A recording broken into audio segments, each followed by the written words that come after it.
لو نسيت تعمل الحاجة دي وانت بتغتسل غسل الجنابة فالغسل بتاعك باطل ولازم تعيده تاني من اوله. وهل في فرق بين غسل الراجل في الجنابة وغسل المرأة ولا الاتنين زي بعض؟ تعالوا معايا نقعد بره ونتكلم. صلوا على رسول الله صلى الله عليه وسلم. قبل ما اقول لك على الحاجة دي في عندنا حاجتين مهمين جدا. في حاجة اسمها غسل مجزئ وغسل كامل. الغسل المجزئ ان انت تخش تحت الدش وتنزل مية عليك من ساسك لراسك وكده طلعت يبقى انت كده اغتسلت، ده ينفع. لكن الاصح اللي كان بيعمله النبي هو الغسل الكامل، ركز فيه قوي. هو ان انت تخش الحمام وتستنجى وبعد كده تخش تقلع هدومك تماما وتبدا تتوضا وضوءك للصلاه، وبعد كده تبدا تغسل راسك من فوق فروه راس تدلكها 3 مرات، وبعد كده تنزل على الشق الايمن من قدام لحد الاخر وانت بتدلك كده لحد الرجل، وبعد كده الشق الايمن من الخلف، وبعد كده الشق الايسر من قدام والشق الايسر من الخلف. في اي تجاويف مستخبيه فانت حاول ان انت تجيبها والميه تشمل كل جسمك. اما عن الحاجه اللي ممكن تبطل الغسل ده وانت ما عملتهاش قبل الغسل، ان انت تنسى تنوي ان انت هترفع الحدث الاكبر، وده شرط اساسي في ان الغسل يكون صحيح. وانت داخل الحمام انا نيتي ارفع الحدث الاكبر، ارفع الجنابه اللي عليا،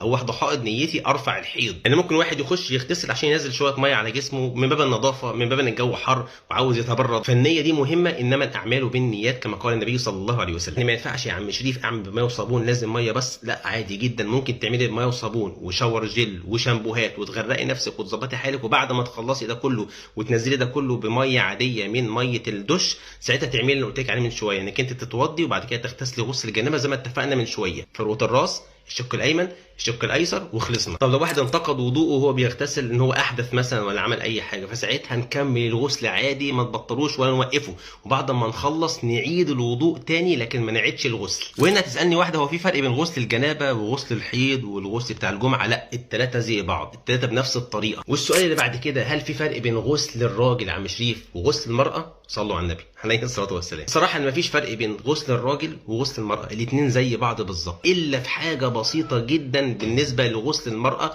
ودي بتكون في غسل الحيض. وده بيرجع حسب ان المراه دي مضفره شعرها، عاملاها دي الحصان ومضفره التضفيره اللي بتعملوها دي، ولا مش مضفره وسايباه كده سايب. لو هي سايباه سايب هتعمل زي ما اتفقنا من شويه بنفس الطريقه، لكن لو مضفره شعرها فهي ساعتها مش هتفك الضفاير ديت في غسل الجنابه، لكن لو بتغتسل غسل حيض فلازم تفك الضفاير دي وتغسلها كويس. لكن في غسل الجنابه بتدلك فروه الراس وبتنزل ميه على الضفاير كده تمسحها كده عادي مفيش مشكله خالص. بس الكلام ده امتى؟ لما تكون هي اصلا متعوده دايما طول حياتها بتضفر شعرها وده شكلها على طول. لكن لما تجيش واحده بعد كده بقى تقول لي انا كنت سايبه شعري بس قبل ما اخش اغتسل قمت مضفراه، لا نقول لك ما ينفعش، انت تكوني اصلا مضفراه. لكن لو انت تعمدتي ان تعملي كده نقول لك لا لازم تفكيه وتغسليه كويس. الحقيقه من باب الامانه العلميه في حال الحيض، الغسل من الحيض، المراه لو هي مضفره شعرها هل ممكن تنقض شعرها ولا لا؟ على خلاف، منه قال لازم تنقض، منه قال لا مش لازم